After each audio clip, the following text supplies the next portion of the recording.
Welcome to our deep dive into Uttar Pradesh, India. It's a land that really challenges perceptions. You might know it for its ancient history, sure, but here's the really surprising part. Despite being home to, 17.7% of the world's population, it's also emerging as this spectacular hub for ecotourism. It boasts, profound biodiversity. The question we're exploring today is, how does a region so densely populated manage such an incredible balance with nature? That really is the core of it, isn't it? And what's fascinating here is how deeply ingrained this environmental and biodiversity consciousness seems to be among the people. It allows for this diverse coexistence. I mean, Uttar Pradesh is home to over 2,900 plant species and something like 2,540 animal species. It showcases a unique kind of harmony. So today, let's explore four distinct physiographic zones. These are unique natural landscapes, right? Each with its own specific ecosystems and ecotourism offerings that really exemplifies balance. Okay, so let's unpack this, maybe starting with the Tarai Arc landscape in North UP. That covers dense forests, grasslands. I was particularly intrigued by the mention of the Tharu tribe there, a matriarchal society known for their sustainable homes, their skill as mahouts, expert elephant handlers, and remarkably, their natural immunity to mosquito-borne diseases like malaria. That just, it blows my mind. What more can you tell us about that? It's truly remarkable, yeah. Their ethnomedicine traditions, they're deeply rooted in this intimate relationship they have with the jungle. And this isn't just about survival, It highlights the kind of untapped potential of traditional indigenous knowledge, how it could inform modern health, ecological practices, maybe globally. It's like a living lesson in coexistence. And this zone also includes Dudhwa National Park. That's the only place in the world where 5 species of deer abound. Plus, it's a remarkable conservation success story for the one-horned Indian rhinoceros. Their population grew from just 7 reintroduced animals to over 40 now. It's not just a number you see.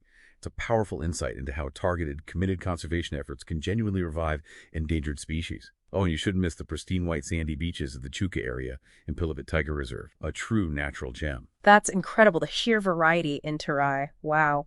And for those passionate about birdwatching, the landscape shifts pretty dramatically as we move to the Indo-Gangetic Plain, right? Offering another unique experience. This plain, dotted with wetlands, it's a major stop on the Central Asian Flyway. Uttar Pradesh alone is home to about 550 bird species out of, 1,300 in the whole Indian subcontinent.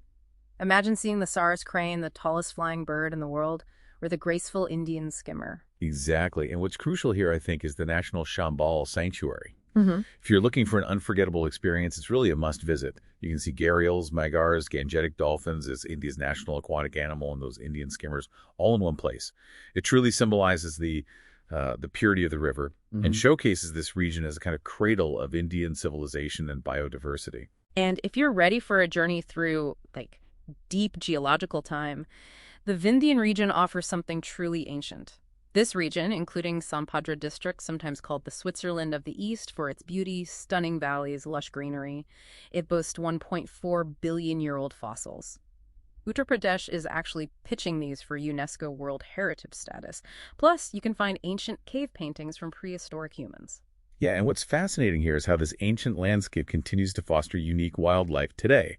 In Kaimur Wildlife Sanctuary, for instance, you can witness herds of black bucks. They have this unique gait, almost like they're dancing. And you can even see their clashing males during mating rituals. It's quite a sight. Also, in March and April, the dock trees, they call them flame of the forest, they bloom, turning the whole landscape this unique reddish-orange. Truly spectacular. Wow. Okay, finally, let's delve into the Bundelkhand region.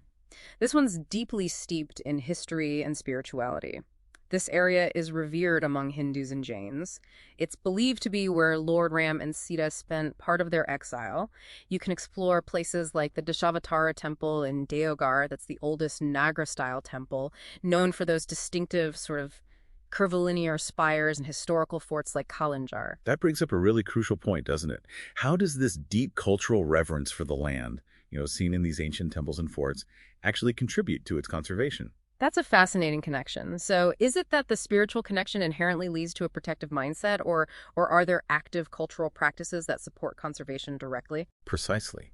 The reverence means these lands aren't just seen as resources, they're sacred spaces, and that naturally fosters a desire to protect them. It often manifests through community-led initiatives around these important sites. The region also offers unique wildlife spectacles, like significant vulture colonies found in caves and cavities in Ranipur. And then there's the Ranipur Tiger Reserve, which is actually contiguous with Panna Tiger Reserve in the next state, showing how conservation efforts can span across state lines. So, putting this all together, what does this mean for us as travelers, as learners? Uttar Pradesh isn't just, a collection of beautiful spots. It seems like a living model of how to balance tourism with that triple bottom line: people, planet, and prosperity. It really is a testament, isn't it, to how a region with such a massive population can still thrive while nurturing its natural heritage. Absolutely. And this commitment is pretty evident in the UP State Ecotourism Development Board's efforts. They've invested in robust infrastructure, including 11 airports, and get this, air connectivity directly to a national park, which is apparently a first in India, plus initiatives like training local youth from the host communities to be nature guides. That enhances livelihoods and the visitor experience. That's incredible development. It must be a huge logistical challenge, though, expanding tourism infrastructure while ensuring minimal environmental impact on these sensitive areas. How does the Ecotourism Board approach that balance? Well, that's the ongoing challenge, of course. It really comes down to careful planning, sustainable design principles, and crucially, involving the local communities so they have a genuine vested interest in protecting their own natural resources. There has to be a partnership. This deep dive into UP's ecotourism truly showcases how ancient civilizations, rich biodiversity, and modern conservation can thrive together. It's quite inspiring. What stands out to you as maybe the most surprising example of this harmonious coexistence, especially given the sheer scale of its population? Something for you, our listeners, to think about too.